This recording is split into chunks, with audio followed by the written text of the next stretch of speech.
Very rarely are we having, issues in practice or otherwise that distract us from what we're trying to get done. So how long after that Chattanooga game, which still stands out as one of the best games ever been played in this arena, how long after that Chattanooga game did you know who you were losing and who you were gaining? I mean, it's a time thing, and you can't do a whole lot while the season's going on. That's right. You're pretty much meeting with your players right after your last game. And if that's in your conference tournament and postseason play, whenever that time comes, you're trying to find out real quick who's coming back and who's not, so we know what holes we've got to fill. And the recruiting process, it's kind of like speed dating. Used to is the dating process would look like the recruiting process is kind of over a longer stretch of time. Now the recruiting process and getting commitments and things like that happen in a short span. It's really about over a 4 to 6 week period. You're trying to. Last year we signed 9 guys in that short amount of time. And you're trying to figure out again who's coming back and what needs do we need to address by the guys that are out there. Well, you don't ever see players in person unless they played for a team that you played against. So most of the scouting is word of mouth, video, that sort of thing? You got it. It's a lot of word of mouth is what you're trying to figure out, the stuff that you can't see. How is he a good young man? Does he go to class? Is he a problem child during the week? Those are the kinds of things you're trying to find out through word of mouth, and that really you're trying to do and ask from guys that you trust. You see some of the where they're coming from. Oh, I know this guy, or we know a couple coaches in that league. Let's find out from them what they think of him. But to your point, it's a lot of video too, and also kind of past history. What does a kid coming out of a particular league? How did he translate? How did that young man translate last year when he transferred into our conference? Yeah. How did that? And all of a sudden, a kid that averages this and this coming out of a particular league, those stats translate well into Conference USA, and so you're really trying to figure that out as well. When you're looking at a kid, is it a negative if a kid has been to 3 schools in 3 years, or how does that figure into it? Not anymore. There was a day that was probably the case. I wonder if people are running this young man off because he gets there and he's just not worth the problems. His production isn't worth his problems. Now it's, there's a myriad of reasons that kids are able to transfer and reasons that they do. And so really no longer is it as big of a negative as it used to be. You want to find out the why. Why have they moved around so much? Is it just change of scenery, or has it been there's underlying issues there? Sometimes it's for more money, sometimes it's for more minutes, sometimes it's change of scenery, and you're really trying to dig and find those things out when you're trying to take a grad transfer, 3rd, 4th, 5th year guy. Why have they been bouncing around? And sometimes it's just nothing bad. Just when you find those, you kind of need to know you too probably are just going to have him for 1 year. If he's bounced around that often in high school and in college, he's probably not going to stay with you that long either. Yeah. So staffs have enlarged a little bit. People are adding NIL coaches, and you're no exception. Yeah, that's right. Now, for a long time, you were able to have 4 coaches that could go out recruiting. And that was it. The rest of your guys were support staff. Now you're allowed to have 6 recruiting coaches. Only 4 can be out at any one particular time, but you can have 6 total. And so what we have is we now have 6 coaches, including myself, that can go out recruiting. But we've got 2. One is our director of player personnel, Josh Bone. He's new to our program here. Is from the area, played high school at Brentwood Academy with Brendan Wright when they won a bunch of state championships. Later played over at Tennessee for Bruce Pearl. And then also Adele Harris. Adele Harris was a women's basketball coach at Tusculum over in East Tennessee for a while. while and the head coach at UNC Wilmington over in North Carolina before working for Coach Stackhouse over at Vanderbilt for the last several years as his chief of staff. She's come in here and is in charge of program operations and our NIL strategies. And they've both been great additions in their own right to our program and our staff. And our kids have really young men have gravitated to both. So you mentioned going out, coaches going out. Is that primarily home visits, or because I know you don't scout in person that much anymore? You don't, not as much anymore, but it is that. It is going out, recruiting, anything that's considered off-campus recruiting.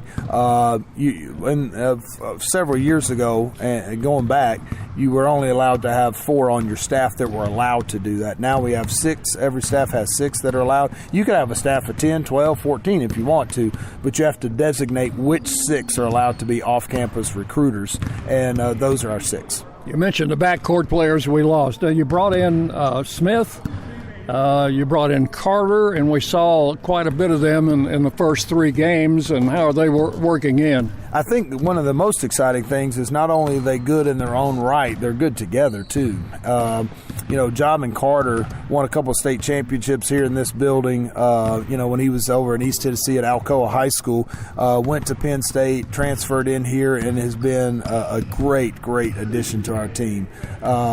Has a knack for scoring the ball, is strong, he's tough, he's competitive. And then Sean Smith is a grad transfer here with us from Western Illinois, is 25 years old, has great feel, he's a great teammate, a terrific passer, but also has a knack for making kind of tough mid-range jump shots, which is one that the analytics say a lot of times don't take now. But he's a guy that's worked on it and made some big ones the other night for us up at Evansville. So those 2 guys ended up with 18 and 17 points in that game. So they've got the ability to score it, but they play well off each other, play well with others, and they're going to be fun for us this year. Well, Kamari Lands, of course, is going to be the backbone of this team, I assume, and Tori Alston and Chris Loof is moving up the ladder. Yeah, those 3 guys, the veterans that we talked about just a few minutes ago, those are the 3 big ones, and glad they're all back. They start for us at the 3, 4, and 5. Kamari had a really good start and a really good game against Evansville, but he's averaging about 17 points a game. He's able to get going early in the game. And then Tori Austin's a young man that just continues to mature, both physically, mentally, with scouts, things like that, to where in a short time, in 2 years, he's gone from having a redshirt because he just wasn't ready, and now he's out here and being an impactful player for us. Just speaks to how hard he works at what he's doing. Yeah, and finally, about Michigan, and they're 3-0. They're top 10 in the country, and so you got your work cut out for you. We do. We played Evansville the other night, a team that has great positional size. Obviously, Michigan takes that to another level. Lindenborg, that we mentioned earlier, the transfer from UAB, played a lot of center last year for UAB, or 2 years ago. He plays some at the 3 now for Michigan. So there are times you look out there and they're 6'9", 6'10", 7'3" at the 3, 4, and 5. They've just got tremendous size. And because of that, they're able to out-rebound their opponents by a lot. They had a close win the other night on the road at TCU, but that was a game they out-rebounded TCU, a Big 12 opponent, by more than 20. And so that'll be where if we're going to give ourselves a chance to win that game, we've got to be physical and tough around the basket, but just because of their physicality and their size. All right, Coach, thanks for the time today, and good luck up there. I know most of the fans are anxious to see this team, but we'll have to do it through the third eye, I guess, on this particular game and next week in the Caymans, huh? That's right. We've got this one, and then we go down the Caymans for 3 more tough ones. Murray State, George Washington, and McNeese are all very good teams. Will have very good years and finish towards the top of their respective leagues. So our next stretch is big. We come back home after that, and we play UAB.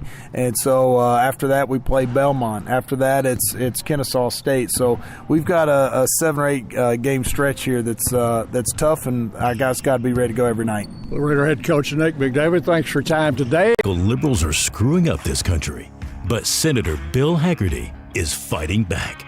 He backed one big, beautiful tax cut for working families, ending Social Security taxes for nearly all seniors, and taxes on tips and overtime gone. So call Senator Bill Hagerty at 202-224-4944 and thank him for backing working family tax cuts and putting America first. Paid for by American Prosperity Alliance.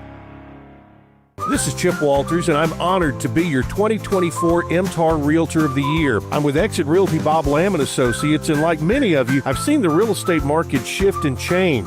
People often ask, Chip, what's really going on? Well, that's a great question, and I believe in answering with solid, factual data. So let's cut through some of the noise. I invite you to reach out. Let's have a conversation about your real estate goals and the current market trends in your neighborhood. You can find all my contact information at choosechip.net. Whether you need general vehicle upkeep and maintenance or a complete vehicle overhaul, Hall's Auto Care is here for you. We're locally owned and operated by Greg Hall and have been in business since 2014. You'll get excellent service and trustworthy advice with Hall's Auto Care. A+ rated with the Better Business Bureau. We're ready to help get you safely on the road. Hall's Auto Care, 907 Ridgely Road, just off Broad Street behind Chili's. Online at hallsautocare.net. Hall's Auto Care. Sign-ups are going on right now for First Shot's Winter Basketball League in Rutherford County. Coach Andy Herzer guides kids to sharpen basketball skills and build teamwork through exciting clinics and games. Since 2003, First Shot has empowered youth to grow in mind, spirit, and body. Don't miss out. Join the fun and develop lifelong skills. Visit firstshottn.org today and register for the Winter Basketball League. That's firstshottn.org. WGNS. This is Peter Demas, and here is this week's Demas's Emergency Responder of the Week. Murfreesboro police officer and SRO Cole Glass was on a bike patrol when he noticed a child struggling with a broken bike chain. The boy, visibly frustrated, told Glass the chain came off. Without hesitation, Glass knelt and fixed it, and the moment became a small but powerful reminder of the heart behind the badge. Murfreesboro police officer Cole Glass's response exemplifies the kind of everyday heroism that often goes unnoticed, a willingness to pause, engage, and uplift a neighbor in need. When you see a firefighter, police officer, paramedic, or telecommunicator going the extra mile, let WGNS know, and we at Demas's Restaurant will salute them as the emergency responder of the week. Good afternoon. Still working with a couple of accidents out here. Slow go over here now as we check it out live. 40 East at Fessler's, just trying to get out into the Donaldson area. And it's still running slow up through Madison right now, 65 northbound, especially there trying to get past Rivergate Parkway. It's building pretty good out through the Wilson County area. I see a little bit of a slow traffic volume there on 40 East at 840. When you need dependable towing for your car or truck, call STR Towing and Recovery. I'm Commander Chuck, your on-time traffic. It's all sports talk from the Good Neighbor Network, FM 1019, 100.5, AM 1450, wgnsradio.com, and Big G TV.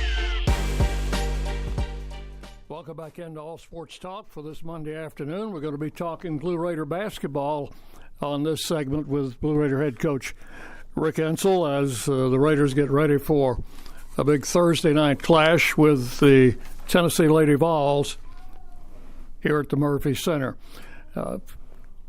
Coach, looking back to last year, and I know we were probably disappointed last year because we thought we were going to go back to the NCAA for the second or third straight year, but ran into some problems. But still looking at that team with four seniors, and you had a starter coming back and a top reserve coming back.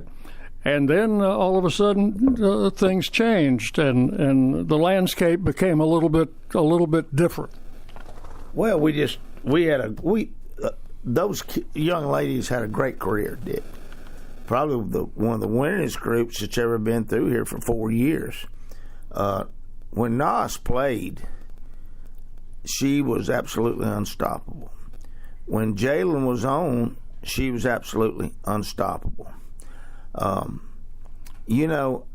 That we had a team that posed a lot of problems. I think the biggest thing that we had that we don't have now is Nos changed the whole game with her shot blocking and her defense.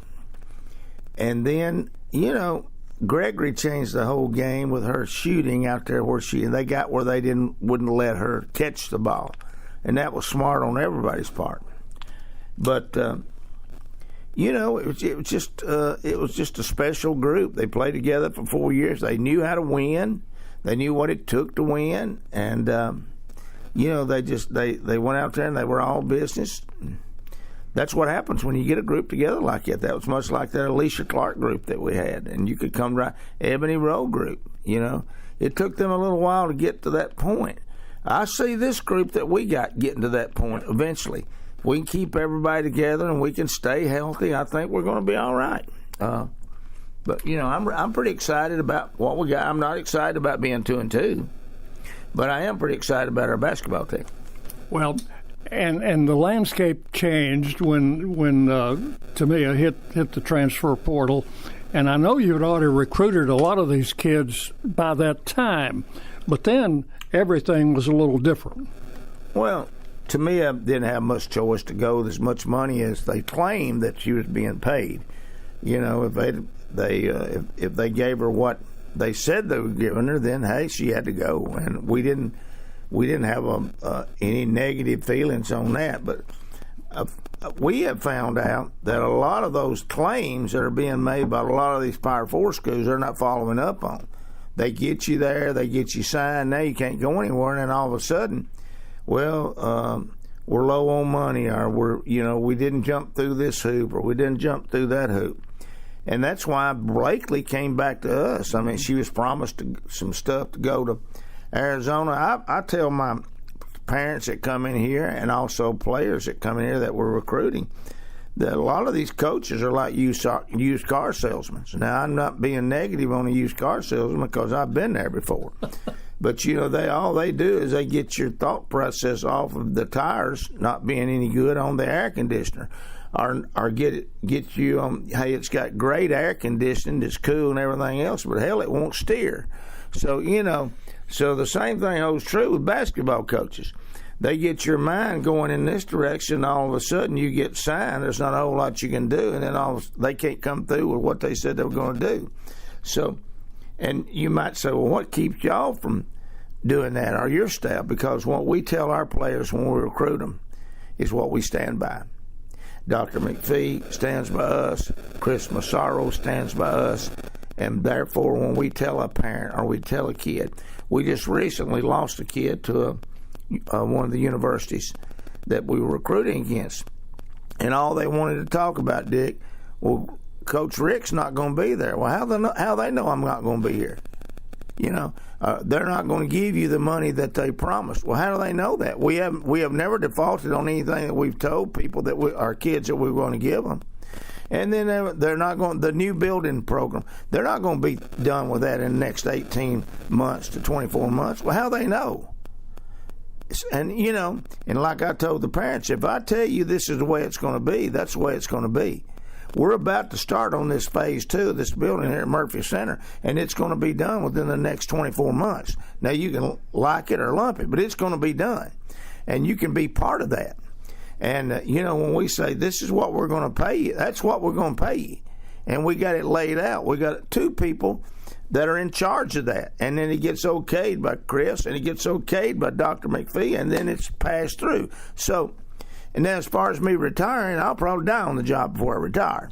But, I hate it when they start talking to these parents and these players and saying what they're telling you is not fact. Well, what we're telling you is that we're going to coach you hard. We do that. We're going to win championships. We do that. Well, you're going to have rings on your fingers. We do that. If that's what you want. And then when it comes to the academic part, Dick, that's a no-brainer. We're one of the top public universities in the United States of America. And some of the things that we offer our students here at Middle Tennessee, there's so many people inside Rutherford County that has no idea what's going on right here at Middle Tennessee State University as far as academics is concerned. One of the best institutions in America. I'm going to jump track on you right here, but just like today, we delivered tickets to a couple today, and I get tired of people inside the university and also outside the university saying there's not any enthusiasm. Yes, there is enthusiasm. I delivered tickets to this couple today, and they were so excited, not that they were coming to see the Lady Vols play. They'd never been to a ball game on Middle Tennessee's campus. And they were from Arkansas. They moved into this area. I invited them to the ball game, and they had no idea about our success or the Lady Vol success. They were excited about coming to a college event. We got all kinds of people out there in this community like that. Now, they are going to be impressed with the crowd, with the whole event from start to finish, because win or lose, we put on a good show. We're not going to lose. We're not going to lose, Dick. We don't talk about losing. We talk about winning. And that's what you told the girls after practice today. Now, playing Tennessee is a little bit different animal. I saw us beat them in Huntsville, a couple of years ago. We did.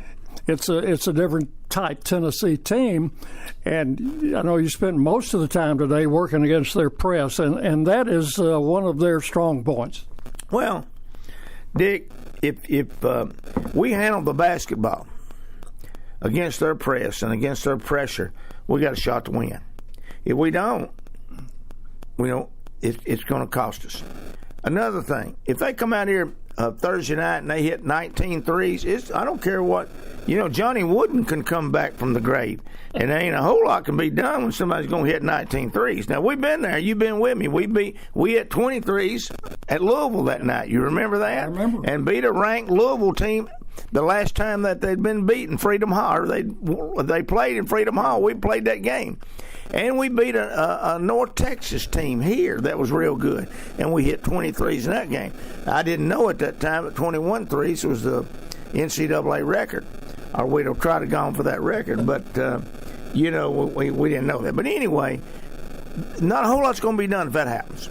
But if we get out there and we play defense, we rebound the basketball, and we take care of the basketball, we got a shot to win the game. Now, you've taken them on the road against a couple of pretty good Division I teams, and a Rice team that we knew from the conference before they left. And these are freshmen for the most part. I looked out there at one time, you had 4 freshmen on the floor, and you made a lot of turnovers in that game. And that's one thing that I know you're working to get better on. Well, we got when we substitute, we're playing freshmen. Yeah. It's not like we're going with experience. We're going freshmen. I was real happy with our effort. You know me, I hate losing. I hate losing with a passion. I hated to lose up at Tech. They outplayed us. And that's what's supposed to happen when you get outplayed and you get out of hustle. They get the 50-50 balls. They knock down key shots. You're not going to win games. And they did that. And they beat us. We got to learn from that. Now, Saturday, I thought we outplayed them. And there was a call or two that was made. I'll be honest with you. I'm not saying that I thought as a whole the officials did a real good job. But there was a call or two made down the stretch after we got a 1-point lead where we called a timeout. They didn't give it to us. They hesitated, jump ball. They go back and hit a 3. Those kids had worked hard to get that 1-point lead. And then to have somebody that didn't do their job cost them. Now, I don't know that we would have won the game, but who knows that we wouldn't have won the game. So, but I was real proud of the way we hustled. I was not proud of the way. I was not any bit happy about losing the game. But our players hustled. We tried to run offenses. We became a Middle Tennessee State team instead of an individualist team. And that's what we got to get to. We can't have 5 people out there trying to get a basket. We got to have 5 people out there that are working together to get a group basket. And that's what we're working on right now, and I think that's what got us back in the game against Rice. Yeah. So how far has this team come since you first saw them in the summer? Oh, man, Dick, it's just unreal. And we're not anywhere near where we need to be. I still think Jenna can have a chance to play some part in this team before the end of the year. I mean, she's a tremendous post player when you get her the ball, but she's got to get stronger. I think Blair right now is overachieving. I think Macy's overachieving. You got to do that. I mean, that's the type of players we got. I think Carson is overachieving right now. I thought Savannah had a great game the other day. If we can keep her on track. AC, just got to shoot the basketball. Just shoot the ball. Don't try to do a lot of the stuff that you're doing. Just shoot the basketball. Kirsten, pull it across that center line and get us in an offense. That if we start doing that, where we were in the summer, God, we're nowhere close. Now, we're not. We started out about a 2 on a scale of 1 to 10. And we worked it up to about a 4.5 and fell back off to about a 3.5. Now we got to get that 3.5 back up to about a 5.5, and by the time the conference tournament starts, we need to be a 6.5 and a 7. And if we are, we could be a very dangerous basketball team. Yeah, and that could happen Thursday night. So let's fill this place up. I don't think there's any doubt about that. Coach, appreciate your time today, and we'll see you out there on Thursday and be cheering. Okay, Dick, I miss you, and I love you, and just keep cheering for us. Okay. Coach Rick Etzel with his comments, and we'll be back. All Sports Talk will be back after this here on WGNS. Clark's Auction Company will get you top dollar for your property. Auctions are easy, fast, and profitable. I've always been a big fan of auctions. Get instant sale, no contingencies. That means the sale of your property won't depend on an inspection, financing, or appraisals. I've known the guys over there my entire life. Call Parks Auction and Realty or visit parksauction.com. Clark's Auction Company will get you top dollar for your property. Clark's Auction Company, committed to auction excellence. Sold it to you, 27.5. Woke radical liberals are screwing up this country, but Senator Bill Hagerty is fighting back. He backed one big, beautiful tax cut for working families, ending Social Security taxes for nearly all seniors, and taxes on tips and overtime gone. So call Senator Bill Hagerty at 202-224-4944 and thank him for backing working family tax cuts and putting America first. Paid for by American Prosperity Alliance. Next on All Sports Talk, it's the Blue Raider Insider Report with Chip Walters of Exit Realty, Bob Lamb & Associates. Well, good afternoon, everybody, and let's start off with Blue Raider football. A reminder, coming up at 6 o'clock today, we'll have Derek Mason live, and we'll go a whole lot deeper into this, but congratulations go out to redshirt freshman Roman Gagliano, voted the Conference USA Freshman of the Week, as announced by the league office this afternoon. Gagliano is the first Blue Raider to win that honor since it debuted for Conference USA at the start of the 2025 season. Gagliano received his first collegiate start against Western Kentucky following an injury to starter Nick Vattiato. The Opelika, Alabama native accounted for 471 yards of total offense to equal the second most in a game in school history. He amassed 383 yards passing to go with 88 on the ground. His 383 yards through the air was the most by a Blue Raider quarterback in his first career start, breaking the old record of 379 by Chase Cunningham in 2021, and it was the most ever by a freshman at Middle Tennessee. He broke the previous freshman record of 381 set by Brent Stockstill against Louisiana Tech in 2015. Blue Raiders coming off the 42-26 loss to Western Kentucky in Bowling Green late third quarter. That game was a 2-point game at 28-26, but Western scored 2 touchdowns late in the second half to grab the win. Middle Tennessee really kind of running on fumes defensively with so many injuries on the defensive side of the football. Elsewhere in Conference USA over the weekend, it was Missouri State beating UTEP 38-24. It was Tennessee over New Mexico State 42-9. FIU outlasted Liberty 34-27. Sam Houston got a second win in a row. They beat Delaware. Sam Houston will be coming to Murfreesboro this week. Jacksonville State won the battle of the two top spots in Conference USA, beating Kennesaw State 35-26, and Washington State down Louisiana Tech 28-3. Turning to basketball, big week for the Lady Raiders as they'll host Tennessee on Thursday night. But over the weekend, Middle Tennessee dropped a decision to Rice, 66-59. But Blair Bogus has been named the Conference USA Freshman of the Week. The native of Waynesboro is one of the most productive freshmen in the country. She opened the week with 6 points and a career-high 12 rebounds across 33 minutes of action at Tennessee Tech. She added 2 blocks, 2 steals, and an assist, anchoring the Blue Raiders defensively. She followed that performance with a career-high 22 points, 7 rebounds, and 2 assist performance in 38 minutes at Rice. The Lady Raiders have lost 2 in a row, but need to bounce back this week. There's going to be a huge crowd Thursday night at Murphy Center when Middle Tennessee takes on the Tennessee Lady Vols. Coming up in women's basketball tonight, Delaware is at American and Prairie View at Sam Houston. On the men's side, Middle Tennessee is preparing for their matchup on Wednesday night at number 6 Michigan. The Blue Raiders had it easy over the weekend, have not played since last Wednesday when they defeated Evansville on the road 77-72. Coming up tonight in Conference USA, Carolina University plays at Liberty. Tomorrow, Fort Lauderdale plays at FIU. St. Peter's at Delaware, and Bethel College will play at Western Kentucky. That is it for today. We'll have another update for you from Michigan tomorrow, right here on the Big G, WGNS. It's all sports talk from the Good Neighbor Network, FM 1019, 100.5, AM 1450, wgnsradio.com, and Big G TV.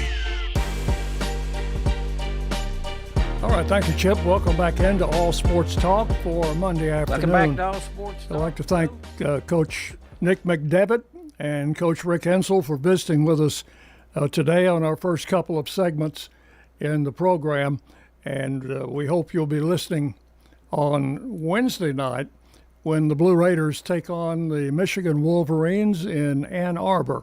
Michigan is the number 5 team in the country right now, so the Blue Raiders are going to be walking in there with a 3-0 record.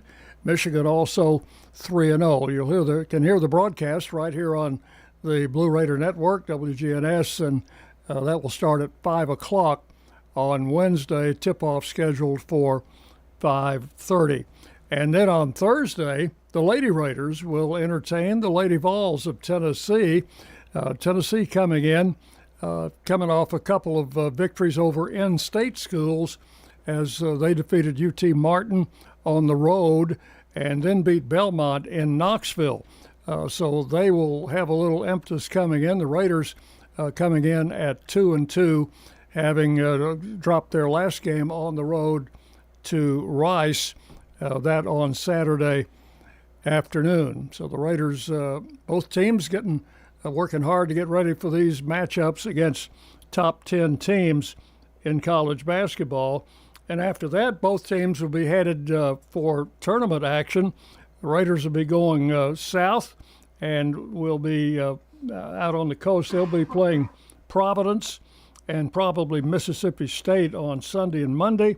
The men will also be playing Sunday, Monday, Tuesday in the Cayman Islands. Their first opponent will be a familiar face, Murray State. So you can hear all of those games and pick them up on the Blue Raider Network. And of course, coming up in football this Saturday, the Raiders will entertain Sam Houston State. Sam Houston, out of Texas, is 2-8, but they've won their last 2 games in a row, beating Oregon State on the road and then beating Delaware at home last Saturday. So they come in with a 2-game winning streak. Raiders trying to snap out of a tailspin. They're now 1-9 on the season. This is the last home game, by the way, for Middle Tennessee Its kickoff will be at 2 o'clock. We'll have our pregame show for football beginning at 12:30 on Saturday afternoon, again here on most of these network stations, and it will be Senior Day. So a lot of seniors will be playing their last game at Floyd Stadium on Saturday. I hope you'll come out and give them a good shout out and get them a good send-off. Final game of the season will be a week from Saturday at New Mexico State. Well, the TSSAA playoffs will be hitting the third week now, and we still have local teams in contention for state titles in Division II. Providence Christian pulled out a double overtime 41-40 win over Friendship Christian in their quarterfinal game on Friday. So they move on to the semifinals, and they'll play USJ, University School of Jackson. They were a 28-7 winner over Donaldson Christian. So that's a semifinal. One more win for Providence would put them in the Division II Class A championship game. The bottom half of that bracket will have Nashville Christian with their highly touted quarterback going against Trinity Christian. As far as local teams go, in our Division I district tournament, Eagleville got knocked off on Friday by Memphis Middle College by a score of 14-7, and that effectively ended the season for Coach Floyd Walker and the Eagles. Cannon County was eliminated in the first round by Grundy County, and that was in Division 2A. So the quarterfinals are set up in all of the Division I brackets now. In 2A, for example, the quarterfinals will have Bledsoe County against Eagleton and Marion County against Gordonsville. The lower bracket will have Huntington against East Robertson and Milan against East Nashville. In 3A, we had no local teams participating in 3A, but the quarterfinals have been set up with Gatlinburg-Pittman playing Meigs County, a couple of East Tennessee schools, and Chattanooga-Tyner against Giles County. That game will be in Pulaski on Friday night. In the lower half, we got an all West Tennessee quarterfinal with Covington against Dyersburg and Martin Westview against Melrose out of Memphis. And moving on to Class 4A, again, no local teams involved, but the quarterfinals will have Greenville against Anderson County. In the upper bracket, Chattanooga Red Bank against Alcoa. In the second game, Alcoa is a perennial state championship contender, and they are back at it again. In the lower bracket, Marshall County against Pearl Cone out of Nashville, and South Gibson High School will take on Springfield. Moving on to Class 5A, and again, no local schools there, but we do have some mid-state schools participating. In the quarterfinals, it'll be Sevier County against Lincoln County out of Fayetteville. Lincoln County making an appearance in the quarterfinals. And then we've got Knoxville-Houston against Knox Central in the other one. Now we've got an all-mid-state matchup in the lower bracket with Page High School out of Franklin against Beach High School out of Hendersonville. And then another matchup will have Henry County out of Paris against Centennial High School. Now in 6A, we had several teams in contention in that division. Of course, Blackman High School won their opening game by a score of 24-9 over Gallatin. That game was moved up to Thursday night because of weather. And then Blackman won its next game over Kingsport Dobbins Bennett by a score of 28-7. That's going to put Blackman in the quarterfinals. Now, their opponent, we thought it might be Riverdale for a rematch of that game, but that did not work out. Riverdale did beat Lebanon 28-7 in the first round, but Maryville knocked off Riverdale 47-18. And Maryville, which has been a state championship contender forever, it seems, for the most part, matched up against Oakland, and that's another possibility. But Blackman and Maryville will play at Blackman on Friday night, and that game will be broadcast by WGNS. And if you want to see that game, you better get out there early.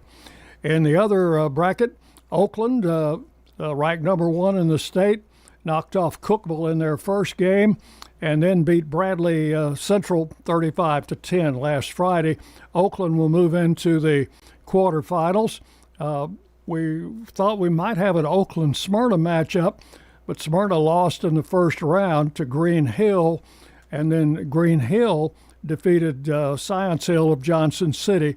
So it's Oakland against Green Hill in the other matchup. That will be at Oakland on Friday night. In the lower bracket, Whitehaven out of Memphis and Ravenwood will square off. Ravenwood a winner over Houston High School in the second round. So it's Whitehaven and Ravenwood, and then completing the lower bracket will be Collierville against Southwind. A couple of mid-state teams got ended their season in the previous round. Collierville defeated Antioch 39-28, and Southwind knocked off Brentwood 48-14. So that's a wrap-up of what's going on in the TSSAA. Again, it will be Blackman and Maryville for our game of the week. Brian Barrett and his crew will be on hand Friday night out at Blackman High School to get you through that ball game and hopefully a win for the local team. So that's going to just about wrap up All Sports Talk here on this Monday afternoon. Jonas and Micah have been our co-producers today.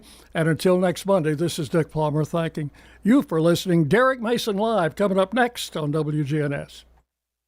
At State Farm, when home and auto work as a team, you score and save money. I'm State Farm agent Andy Wama. Give me a call at 615-890-0850 and let's work together to win big by saving money on home and auto. With the service you get from State Farm, you might think our car insurance costs more. I'm State Farm agent Andy Wama. Give me a call at 615-890-0850 and let me show you with discounts up to 40%. You may find it even costs less. Jennings & Ayers Funeral Home has served Murfreesboro families with compassion and care since 1880.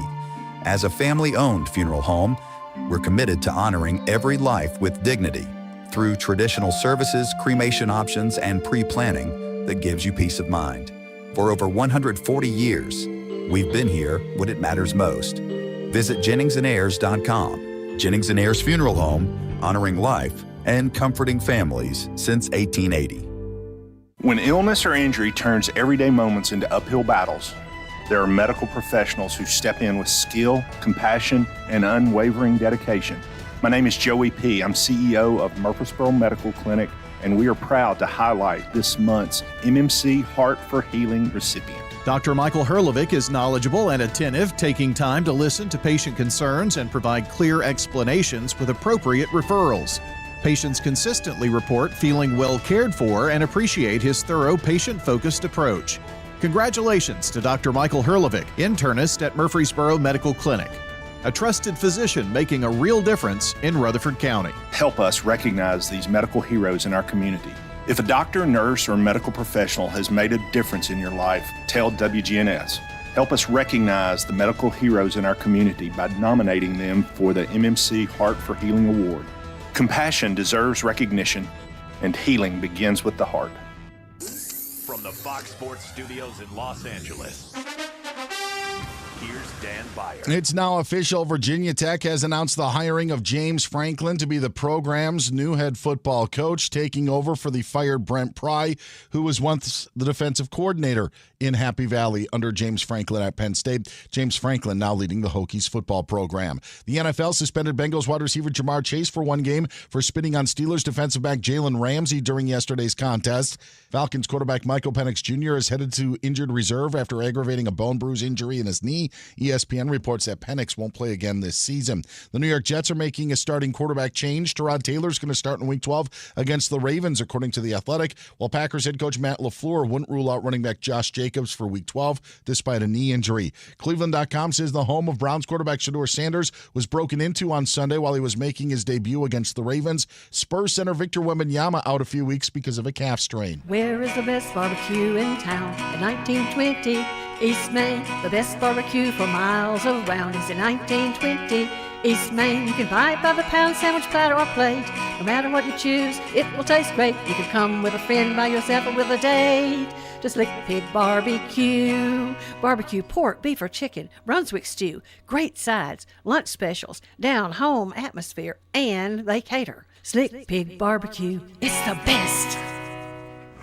Woke radical liberals are screwing up this country, but Senator Bill Hagerty is fighting back.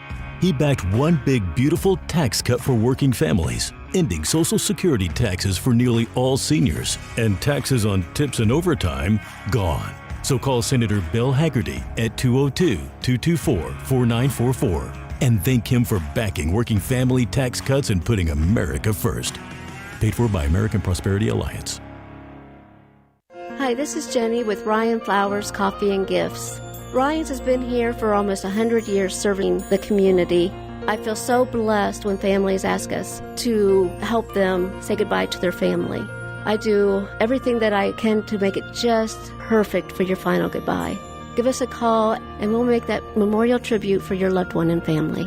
Ryan Flowers Coffee and Gifts, 615-893-7134. 117 South Academy Street. This has been All Sports Talk on WGNS and Big G TV, where we hit every level of the game, from the preps to MTSU, across Tennessee and the nation. Thanks for tuning in to All Sports Talk from the Good Neighbor Network.